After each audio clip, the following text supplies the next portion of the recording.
Hi everyone, in this video we are on page 4 of the notes and we'll be starting section 5.3, factoring polynomial expressions. Now, in previous units back in unit 4, we factored quadratics quite a bit, so some of this stuff will be reviewed, but there are certain types of factoring that only apply to polynomials or that get a little bit more complicated with polynomials. So folks, these are all of our factoring techniques and you will want to memorize these, but most of them are going to be review for us. The two that are going to be new are difference of cubes and difference of squares, and then factoring by grouping. The rest we have all seen before in the context of quadratics. So number of terms is our column designator on the left side. So any number of terms, I can have a polynomial, I can have a quadratic with 3 terms, I can have a 5-term polynomial, and no matter how many terms I have, I can always check for a GCF. And remember folks, back in unit 4, we always said that we should check for the GCF first before we try any of our other types of factoring, and this remains true for polynomials as well. So before you do anything, you always want to check for that GCF first. It makes your numbers smaller for the other types of factoring, so it is a good place to start. So an example right here, I've got 2x squared plus 3x cubed. So my GCF number-wise is 1. There's no number I can take out of 2 and 3, but variable-wise, we could take an x squared out of both of those. So in quadratics, we were normally used to taking out the GCF as a number, but now with polynomials, it will include a variable as well. Sometimes you can take out both a number and a variable. In this 3-term polynomial, we can take a 2 out of everybody by division and also an x squared. So I want to take out the biggest number and the biggest variable amount possible from each of those terms. Next, we've got difference of squares. So how we identify it is the first term has to be a perfect square, the second term has to be a perfect square, and they have to be separated by subtraction. Then how I factor it is I take the perfect square factors of the first term, in this case A and A, the perfect square factors of my second term, B and B. One gets a plus, one gets a minus, so that our outside-inside products cancel out with foiling. And that is how we do the factorization. Another example, if I have x squared minus 25, both of those are perfect squares. So x and x are the perfect square factors of the first term. 5 and 5 are the perfect square factors of 25. One gets a plus and one gets a minus. So those two items are reviews. So we always check for the GCF first. Difference of squares, we just kind of keep those perfect square numbers on our radar. So one side note I would like you to make though by this is there is no sum of squares. And that's important because if you ever see something like x squared plus 9, yes, these are both perfect squares, but because I have a plus sign in the middle, I will never be able to factor it. So we can automatically write prime for that one. Next, we're gonna move into our first new type of factoring, which is sum and difference of cubes. Now, back in unit 4, on that perfect square sheet that we used, we had our list of all the perfect square numbers. And in the next column, we have all of our perfect cubes. So 8 is a perfect cube because 2 times 2 times 2 again is 8. 3 times 3 times 3 is 27. 4 to the third power is 64. 5 to the third power is 125. So we're going to be using this sheet again in this unit, and you will have this available to you as you are working through these problems. So having those perfect cubes on your radar will be important for identifying our sum and difference of cubes scenario. Now, one thing that I want you to notice is that 64 is kind of a unique number because it is not only a perfect cube, but it is also a perfect square. So sometimes we got to be careful to see what other perfects that we have when we are thinking about how we are going to factor it. Now, the factorization of sum and difference of cubes is pretty complicated. There's no like guessing and checking like there is with regular factoring where I'm looking for a product or a sum. It's really more of a process. So for our process, we're gonna start by doing our little parenthesis and a big parenthesis. So that is always how we will factor these. We start with a little parenthesis and a big parenthesis. Next, we use our SOAP acronym to determine the signs that go in the parenthesis.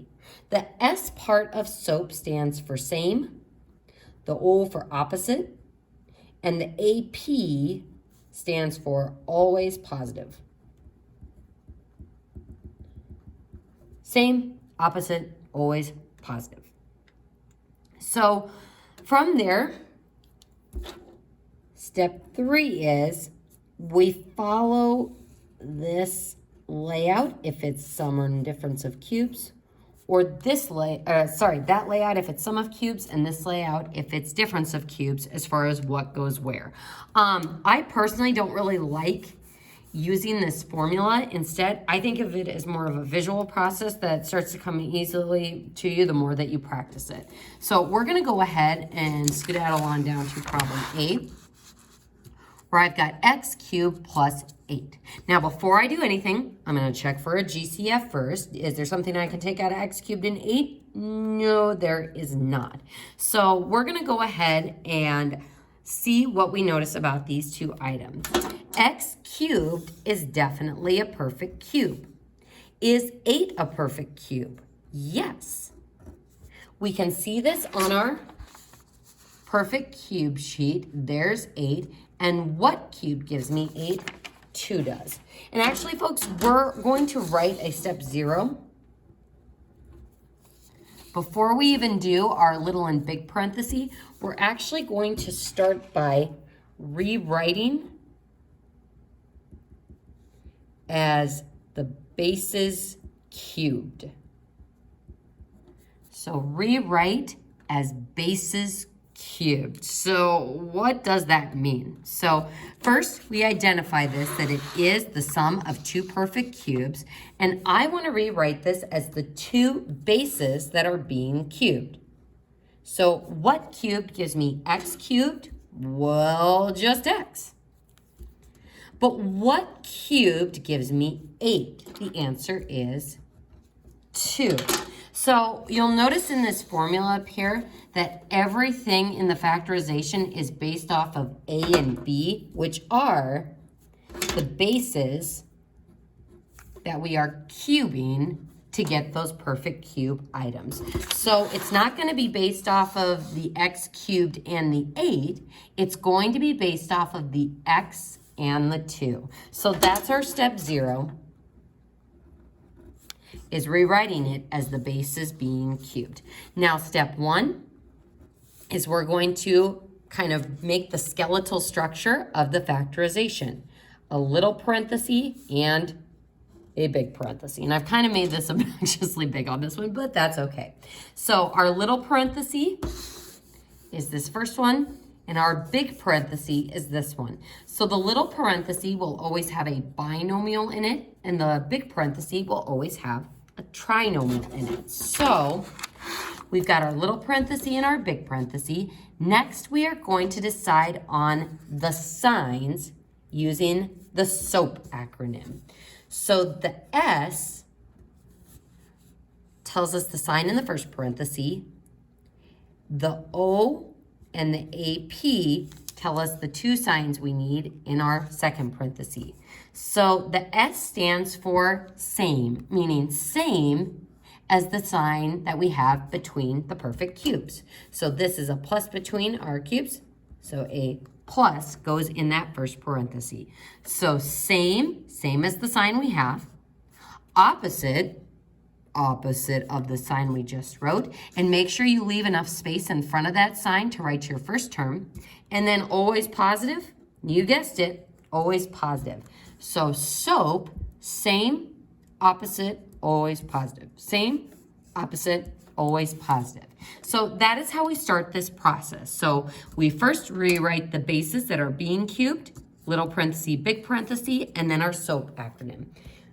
Now from here, you can use the formula if you want, but I like to just kind of do it visually based on the bases that we have. So in this first parenthesis, we simply bring down the 2 bases, x and 2. First parenthesis is done. Now, the first slot in the second parenthesis is always going to be the first base squared. So if x is in my first slot, x squared goes in the first slot of the second parenthesis. Then 2 is our base in the first parenthesis. In our last slot, we use that base squared. So we've got our bases and then our base squared and our base squared. Now, what about that middle slot in the second parenthesis? To find that middle term, we multiply the two bases together. So 2x. Now, if you're like, well, hold on, Miss Skyro, shouldn't that be a positive 2x? The SOAP acronym locks in our signs for us, so there's never going to be any adjustment because I'm not actually like multiplying these together to get that term. This is just a visual tool of what that numeric value will be. So folks, what we are going to do next is we are going to simplify this expression because that 2 squared is equal to 4. So my final factorization is x plus 2, x squared minus 2x plus 4. And we're done. Those are the factors. So it's entirely different than what we've done in the past with factoring. There's no looking for a product, looking for a sum. I start with the skeletal structure of the factorization, and then I kind of do this little process with our bases, or this little formula with our bases, to get the factorization set up. Now, if you don't believe that this horrible set of factors actually simplifies to be those two perfect cubes, I'm actually going to verify that on a separate sheet of paper. So you don't have to show this work. I just think it's important to prove that this really does work out. So if I superfoil this or mass distribute it like we did earlier in this unit, I distribute the x to the x squared, x cubed. X to the negative 2x squared. X to the 4 is 4x. And then I'm going to distribute that 2 to everybody in that second parenthesis. So 2x squared minus 4x and then plus 8. And what we find is that when we combine our like terms, goodbye to negative 2x and positive 2x squared, goodbye to the positive 4x and negative 4x, and all we are left with is x cubed plus 8. So it's kind of cool how it works out, and this order of the signs, that same opposite always positive, is how we kind of get our outside inside products to cancel like we do with our difference of squares, except it's a bit more complicated than that because we are superfoiling instead of just foiling. So that is how this structure works, and that is how we factor these nasty little problems. So let's go ahead and move on to problem B. So first thing we always check for when we're trying to factor is a GCF. Do I have something I can take out of a cubed and 27? The answer is no. So our first step is going to be identifying this as a perfect cube. And we can see on our yellow sheet that 27 is a perfect cube as well. So our entire factorization process is not based on the cubes themselves, but on the bases that give me those perfect cubes. So that's my first step, is rewriting this as the bases cubed. So what cube gives me a cubed? A. What cubed gives me 27? 3. And we can use our sheet to help with that as well. So there's 27. If I go all the way to the left, there's the base that gives me that perfect cube. So there's my initial setup. Next, I do my little parenthesis and my big parenthesis. So you'll always have a binomial in the first one, trinomial in the second one. And now I'm going to lock in my signs. Same as the sign between those. So a plus sign, opposite, minus sign, always positive, always positive. So there's our SOAP acronym in action. Same, opposite, always positive. So in our first parenthesis, we immediately bring down the two bases. So 8 and 3. Next, in the outer slots of our bigger parenthesis, we square those two bases. So if it's a in the first slot, it'll be a squared in the first slot of the second parenthesis. 3 in this slot, 3 squared in the last slot. And then 3 times a, sorry, I was going to do that up here. 3 times a, multiply the two bases together for the middle slot. And again, it doesn't matter that there's a positive 3a. The signs are locked in from that SOAP acronym to get our terms to cross off properly. So then, writing it in simplified form, a plus 3, a squared minus 3a, and then that 3 squared is 9. Sometimes students say that it's 6, but it is 9. And folks, you can go straight to this. You don't have to show that 3 squared as kind of an intermediate step in your work. I just wanted you to have these 2 examples in your notes so that you know where those numbers are coming from. Now, as we look at problem C, it's like, oh my gosh, what is that I am looking at? I see I've got x to the 4th. Well, that is not a perfect cube. And before I look at that, B saying, how am I even supposed to factor something like that? What's the very first thing we check for when we're factoring? A GCF. So what's the biggest item that I can take out of both of those terms? The biggest number I can take out, and you can use your calculator to guess around, GCF. The biggest number I can take out of both of those is 2. What about variable-wise? What's the biggest amount of x's I can take out of both of those? This has x to the 4th. This only has a single x. So I'm going to go ahead and take out a single x. This one only has 1 I can divide away, so that's the biggest amount I can take out of both of those. Is y going to be included with our GCF? Nope, not going to be included because this one doesn't have a y to give up. So when we divide both of those by the GCF of 2x, we get 8x cubed plus 27y cubed. But wait, there's more. So we have successfully taken out the GCF, but now as I'm looking at those 2 items in parentheses, I notice that 8x cubed is a perfect cube and 27y cubed is a perfect cube. Both the variables and their coefficients are perfect cubes. So I'm going to keep bringing down that GCF so that I don't forget about it. And we're going to go ahead and do a larger bracket here. And we're going to rewrite this as the bases cubed. So what cubed will give me 8x cubed? 2 is the number cubed that gives me 8. And x is the variable cubed that gives me x cubed. On your own, see if you can determine what cubed gives us 27y cubed. Answer is 3y. So 3 times 3 times 3 is 27. And y times y times y cubed is y cubed. So now we've got our setup. I'm going to keep bringing down that GCF. So 2x, little parenthesis, big parenthesis. So same as the sign between our 2 bases. Opposite of what we just wrote, always positive, always positive. Next, I bring down my bases directly into that first parenthesis. So 2x in the first slot, 3y in the second slot. Next, I am going to square the bases. Now, I want you to go ahead and highlight this slot and this slot. A lot of times when students square the bases, they forget to square the coefficient and the variable. So if I've got 2x squared, that's 2x times 2x, which is 4x squared. So it's really easy to forget about the 4, so just be careful of that when we go to square our next one. 3y times 3y is 9y squared. So I'm squaring the coefficient and the variable. And again, for whatever reason, a lot of times students will put 3 squared as 6, so just make sure that you have 9 in that slot.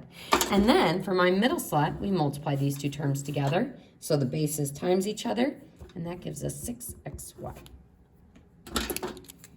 And yuck! there's our final factorization. So if you're like, that seems kind of weird, like haven't we made this more complicated? We started with a 2-term expression and now we've got this horrible, giant, long expression. Folks, why do we factor? Why did we factor in the first place back in Unit 4?